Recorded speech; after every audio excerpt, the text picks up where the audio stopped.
DreamWorks movies. They have a very long catalog, some good, some mid, some bad, but then you put them all together, all of them, each and every one of us, have a special place in our heart. And, you know, they may have their occasional sequel, but there's a small corner of DreamWorks that is talked about, but everyone just wants to put off. And that is DreamWorks TV shows. Oh! Ew! Dude! What? Like, okay, before we even start talking about these, I just want to exclude there are some good DreamWorks shows, but these aren't the ones based off of the movies. These are ones that are based off of separate other properties and some just original altogether. I'm not including Camp Cretaceous, I'm not including Kipo, I'm not including She-Ra, and I'm not including a plethora of other DreamWorks television shows that are not based off of existing DreamWorks movies. Those are fine. These ones based off of DreamWorks movies, they are not good.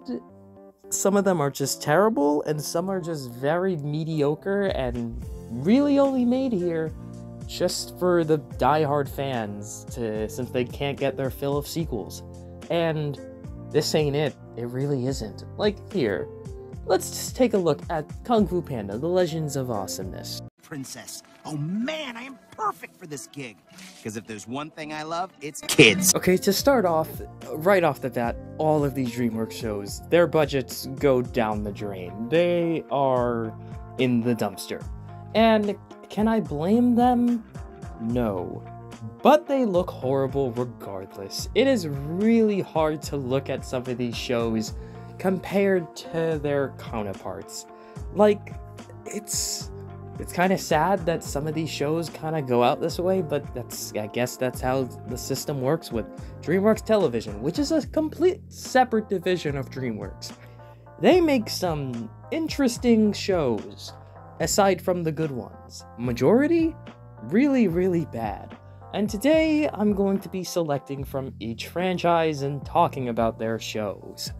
And, oh boy, there's almost a show for every DreamWorks movie. So, here we go. The awful world of DreamWorks TV shows.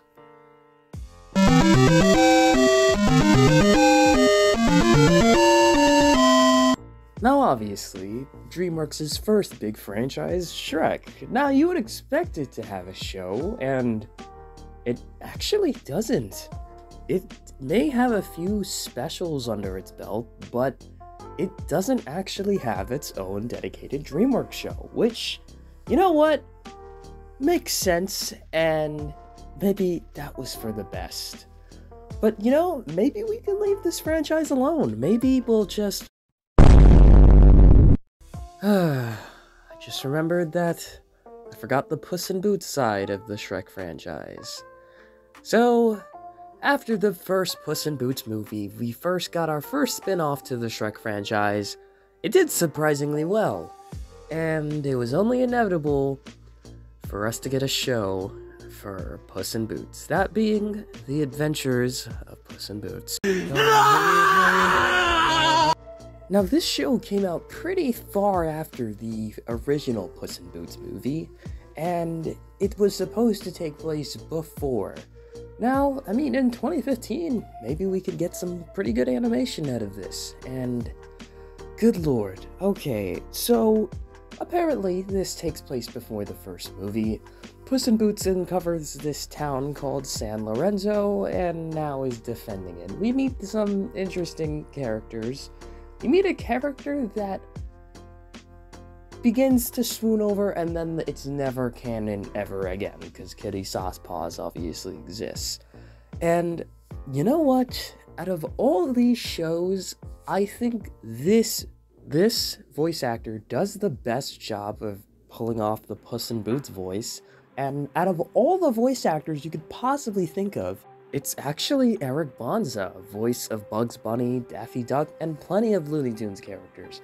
And, you know, if you put a clip of Puss in Boots: The Last Wish and a clip of The Adventures of Puss in Boots, yes, there's a clear difference, but I feel like he does the best job. But overall, this show went on for 6 seasons. Like, it was one of the first. There was a bunch of shows that started the early 2010s that got on Netflix, but this was one of them, and apparently it was extremely successful that it kept going for 6 seasons. Oh my god. This was the one thing that was keeping the Shrek franchise alive at this time, and the show itself isn't terrible. It's just a pretty mediocre show. It's really only there just to keep the Shrek franchise alive. And that's all it is. That's all we really have from the Shrek and Puss in Boots franchise, thankfully. But let's move on to Kung Fu Panda, which has 3 shows. Oh my god. Okay.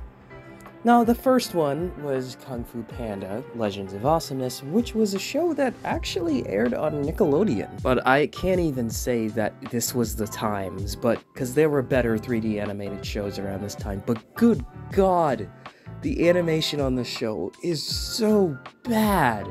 I can't even say, oh, it was just because it was 2013. There were better 3D animated shows than this. It just looks so bad. This was specifically just a show that really just... Honestly, it was just scenarios that the Furious Five and Po would have to deal with. It was kind of an episodic show. Don't get me wrong, there were fun episodes in the show, but there were some times where they'd retcon things, like Tai Lung coming back. I am here, nephew.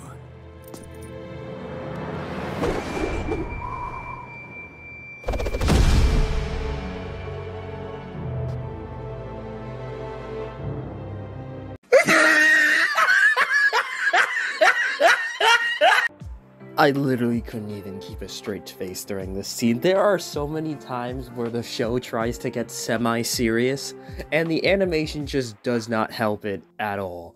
But things like this, like Tai Lung returning, these are not canon. They are not canon at all. Nobody should be taking these series literally. Like, again, there are 2 others. The middle one doesn't really get talked about, but the most recent one was one where the voice actor actually came back, and that was Kung Fu Panda the Dragon Knight. This was something I just watched out of boredom. There was nothing else really going on with Kung Fu Panda, so to lead on waiting for Kung Fu Panda 4, I decided to watch the show, and it's just plain mediocrity. It has some little things, like, it's extra stuff that won't be brought up in the mainline Kung Fu Panda movies, like Ping having a wife, or Po going to the UK. Like, all these things are never going to show up in the actual mainline series. So, it is what it is. The Legends of Awesomeness show is certainly something, but the later ones are just okay. They're not really anything special to talk about. And the third one, How to Train Your Dragon. Now, this was... a lot of people talked about the earlier shows. They weren't really canon, but they were just fine. There wasn't anything really terrible to talk about with those shows. But there's one show in particular that How to Train Your Dragon has that is so disrespectful to the franchise. I am genuinely surprised that this exists.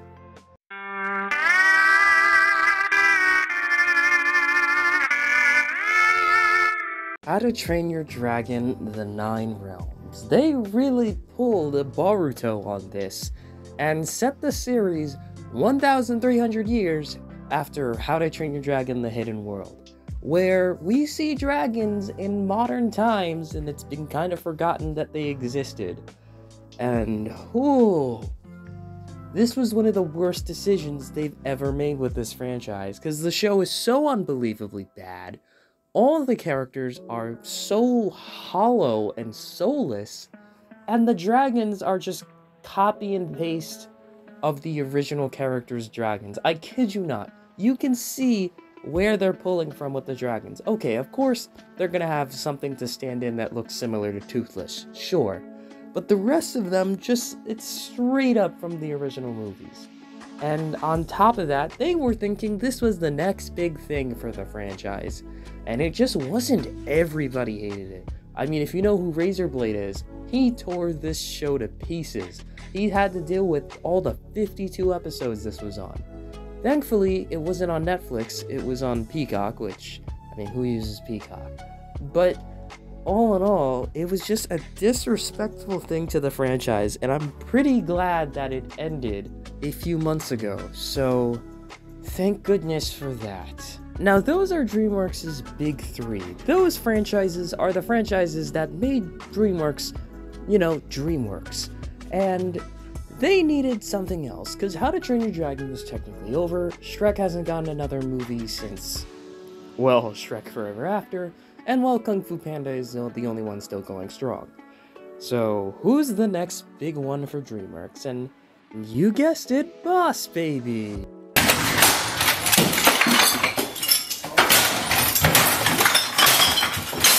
Boss Baby back in business. This is the show that DreamWorks would suck the life out of for a very long time. Boss Baby was a film that not everybody liked, including me, but it did numbers at the box office, making over $500 million. So it was only inevitable for DreamWorks to immediately hop on the train and make a show for this. And it did really well on Netflix, which gave it so many seasons, and even another show on top of the sequel. So, again, this show is not canon, and all the voice actors don't return, and the animation is, well, terrible. I'm really not gonna get too deep into this show, because it's just a waste of time doing so. And it's just really just not good. The Boss Baby franchise as a whole is just not good. The first movie is just okay. It has some good qualities, but overall it's just not good. And they have come up with the cringiest names for the names of the shows. Like, the show after the sequel was Boss Baby Back in the Crib. Oh my god, bro. Oh, hell no, man. What the fuck, man? Get your ass on. And now, next to DreamWorks' cash cow, the next one, Trolls. Now, I'm going to be quite honest, I'm not going to tear this apart as hard as the other ones, cause surprisingly, the people at DreamWorks Television were actually smart about this. They made the show 2D animation. Was that so hard? Yes! Yes! Yes! And surprisingly, this looks pretty good for a DreamWorks television show. It wasn't like terrible 2D animation either. It was actually watchable. Now, the plot for the show itself, yeah, it's eh. It doesn't really fall under anything, you know, amazing. But I can respect from them putting in the extra effort in actually making it 2D animated. So, good job on that. The Trolls show isn't terrible, but it's not something personally that I would be down on my knees watching every single season. I've walked past the television on occasion seeing episodes, and they're not terrible, it's just filler episodes, and that's really all they are. But there are other shows for Trolls, and they still follow 2D animation, so respect for that. And surprisingly, there are other 2D animated shows for DreamWorks. One of them being the movie really no one really talks about, but Turbo. You know, that speeding snail movie that had a one-and-done movie and then nobody ever talked about it again? Well, it has one, and it also follows 2D animation. And to be honest, this show actually had funny moments, if not even funnier than the original movie, so the team here actually cooked with this show. This little area of DreamWorks Television includes shows like Home, which is 2D animated. We have shows like Mr. Peabody and Sherman, which is 2D animated. Like, I'm glad they decided to go with 3D animation for. The animation looks smooth, it doesn't actually look bad, and the episodes from these shows are pretty much your show. They feel like shows you'd actually just see on Nickelodeon or Cartoon Network. They're not like the 3D animated shows for DreamWorks that just really are just painful to watch. So, you know, respect for them for doing that. They're not anything special, don't get me wrong. Turbo, Home, Mr. Peabody, and Sherman, and Trolls. All these shows aren't anything special, but I'm at least glad they put in the effort to actually make it look a lot more appealing than, this. And after me talking about these specific 2D animated shows, there's one show I finally have to face. Every single community post, every single comment section, one show is brought up by one specific commenter, and now it is finally time for me to talk about the epic tales of Captain Underpants. Yes, finally, I'm giving my thoughts on the show. And this one was the show I genuinely watched the most because I was in desperate need of Captain Underpants content. And you know what? It's not a bad show. There, I said it. Okay, so the show obviously takes place after the first movie. The original voice actors don't return because, it's Kevin Hart and Thomas Middleditch. They got other things to do. But this show itself is okay. It's not, I would say, a bad show. Not terrible, and I can't even say mid. There are some episodes that are genuinely entertaining to watch, but there are some that fall on the bad side. Every show has a bad episode. So here, I just say it's a good show, and maybe to appease that one commenter, a masterpiece, quote unquote. Now we're moving on to the final boss, the Big Kahuna, the show that everyone's been talking about for like the past 2 months, and Scaralathus ruined the dumpster and clowned on for an hour. God. Not Megamind versus the Doom Syndicate, but Megamind rules.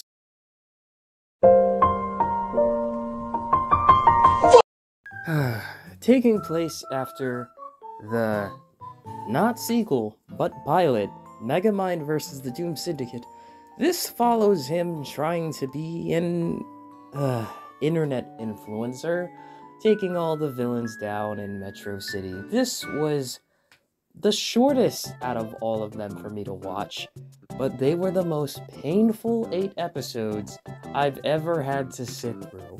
I was contemplating giving up once I was up to episode 4. I was like, I'm not watching 8 episodes of this. It was 2 hours of pain.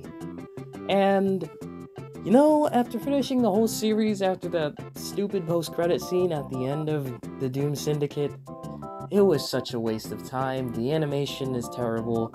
Look, no disrespect to Megamind's voice actor in this show, but he just doesn't pull off Will Ferrell. And all the characters are stripped of the life that they originally had in the movie, and there really isn't much to say about the villains. They're all just shallow and really uninteresting, and all the jokes just don't land, and it's really sad that this is gonna be a show we're gonna eventually see again. And it's like the Velma of DreamWorks shows. And it sees a pattern of almost every DreamWorks movie gets a show. Besides Ruby Gillman Teenage Kraken. That's something I can see getting a show, but it should be 2D animated. Do not ruin it. Make it 2D animated. Other than that, all these DreamWorks shows were solely made for cash grabs and purely to just keep the franchises they have alive. Except one. One show remains upon all these DreamWorks TV shows that reigns supreme and genuinely is actually pretty good. And that show is All Hail King Julian. Okay, just hear me out. Okay, the Madagascar series is a series I'm just okay with. It has good movies, some that are just okay. But one show came across me that honestly I was just gonna put off. I felt like it was just not gonna be good and it was gonna be like all the others. But All Hail King Julian started being spread across the internet like crazy, and it wasn't necessarily for, oh, the show is garbage. It was actually, like, good. And how would I put it in my way? It would put it in, it's a Sonic Boom level show in good. Like, it genuinely has funny moments. The character of Julian actually works so well in a show like this that, yeah, it just works. This show went on for so many seasons, and I could see why. There were people tuning in, and you know what? Yeah, this show works the best. And not just outside of the show, there were just memes. And if your name was Julian in any classroom, I'm so sorry. But all hail King Julian. You know, he deserves that throne, because you could go to a lot of episodes and actually get a good laugh out of that show. That was just my personal gripe. It's a Sonic Boom type show. But all in all these DreamWorks shows may have some good qualities to it, but honestly, you can't say they are better than the movies. I mean, maybe one or two? But all in all, these shows are pretty okay. And I could just say that, you know what, if you do want to go check them out, if you're really missing out on some of these franchises, you know what, go check them out. You know, maybe they might give interest into the franchise. But don't do a Megamind. Don't, please. But thank you guys so much for watching, and I'll catch y'all in the next video. Peace out.